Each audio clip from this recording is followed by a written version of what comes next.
Bonjour, je ne sais pas si vous connaissez l'Oubik, mais je suis certain que vous ne parlez pas cette langue.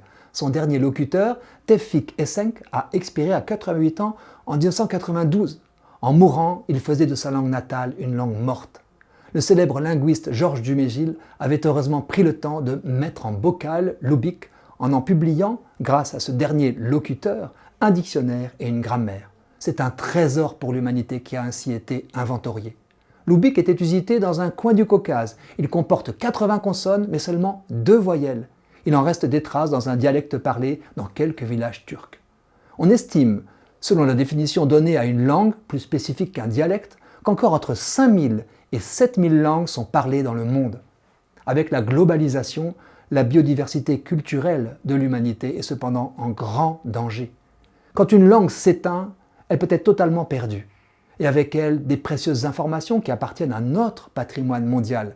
Car chaque langue est reliée à un territoire géographique, une histoire et une culture. Elle reflète un mode de vie, mais aussi une vision du monde, une cosmologie qui peut enrichir notre compréhension de l'être humain.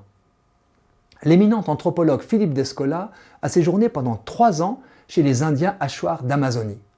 Montrant que coexistaient sur Terre des mondes, au pluriel, car notre vision occidentale du monde n'est pas universelle, il a vanté l'apport des cosmologies naturalistes sur le débat écologique.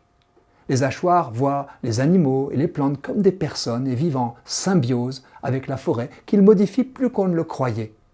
Un point découvert par Descola m'a éclairé. La façon dont ces Indiens utilisent 2 champs sémantiques distincts pour décrire le familier et le non familier.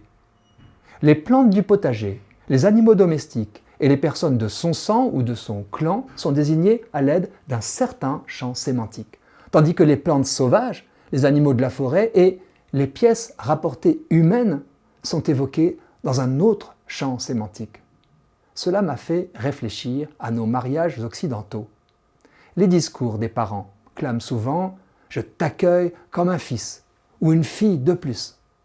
En réalité, un gendre ou une belle-fille reste bien plutôt un étranger à accueillir et à aimer, sans prétendre nier son origine.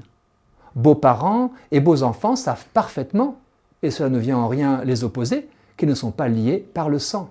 Et cela marque définitivement leur relation. Ce petit détour par l'Amazonie pour souligner ce qu'une langue lointaine peut nous dire. On estime hélas que la moitié des langues parlées pourraient disparaître d'ici la fin du siècle. Les peuples autochtones, qui ne représentent que 6% de la population, conservent à eux seuls plus de 4000 langues. Elles ne peuvent rester vivantes que si les cultures, territoires et écosystèmes qui leur correspondent perdurent. Leur intérêt commercial étant nul, Google Translate les ignore. Les linguistes tentent de les répertorier avant leur extinction. Une course contre la montre est engagée pour, au moins, archiver ce patrimoine. Cette prise de conscience croissante de sa valeur inestimable est une bonne nouvelle.